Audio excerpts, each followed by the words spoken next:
Okay. So I'm gonna. It's So good. where we go? Are we? I'm gonna carry. I think we should carry on. Okay. Where I do you, and then you can do me. Okay. You can ask me. If it just happens organically. You can ask me what it's like to work with Andrew Scott.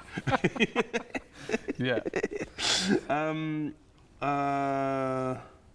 Yeah, this is an interesting question from Gambit Publish about the relationship to laughter.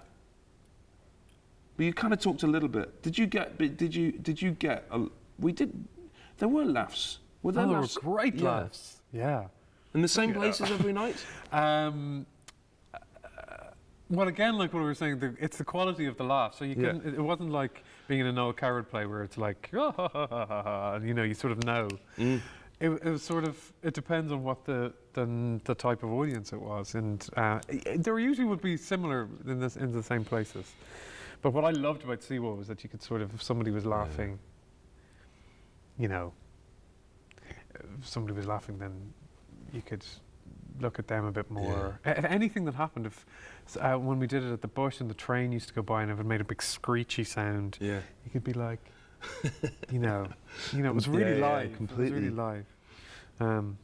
And French Navy Girl was interested in the audiences, whether the audience get that, whether they get it when you immediately start talking straight to them, or when you look at them when they're laughing. Yeah. Did you feel the audience accessing that straight away? Or I do. I mean, that was one interesting thing when we were talking about filming it, because I think watching.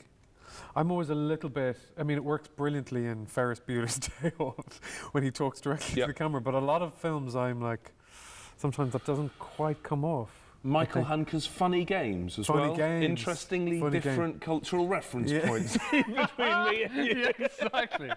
Yeah, Ferris Bueller's, you see, yeah. But the moments in Funny Games when he turns to the camera it's completely terrifying. Oh, what's the other one with Ian, the House of, on television it was, the House of Cards, is it? Yeah. Do you remember that? Very good, yes. Yeah.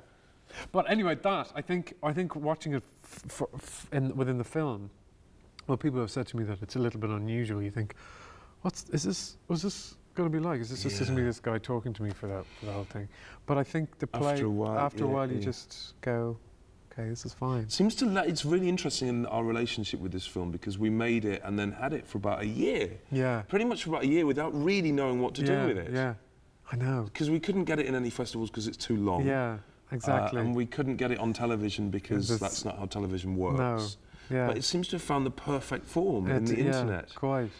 And I think there's something about people's relationship to their computers, because I think there's something confessional about narrative through computer. Yeah, absolutely. Like a video blog And I also think there's a great thing about having headphones. Yeah. There's something really intimate about that. Yeah. And watching something, because I think then you sort of read into a lot of the, maybe into gestures or silences or whatever. I think it's sort of the perfect, having seen it on a big screen as well, and it does something else working on a big screen. But I think, as you say, it's the perfect. It's kind of, when I've watched it on my computer, it feels a little bit like I've secretly stumbled onto a document that wasn't really intended for me. And there's something kind of thrilling about that. Yeah. And because it's so unusual to see something that's just 30 minutes long.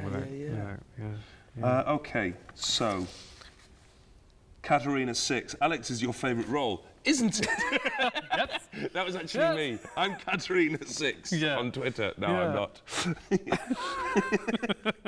Oh, that's a good question. I like Living Death Girl. Not only do I like the question, Living Death Girl, but I like your Twitter name. Yeah, it's kind of name. It's dark. It's dark, Living Death Girl. That's the kind of Twitter name that somebody who would choose to reference Michael Hanke over Ferris Bueller's Day Off might choose. Do the characters you play have something in common?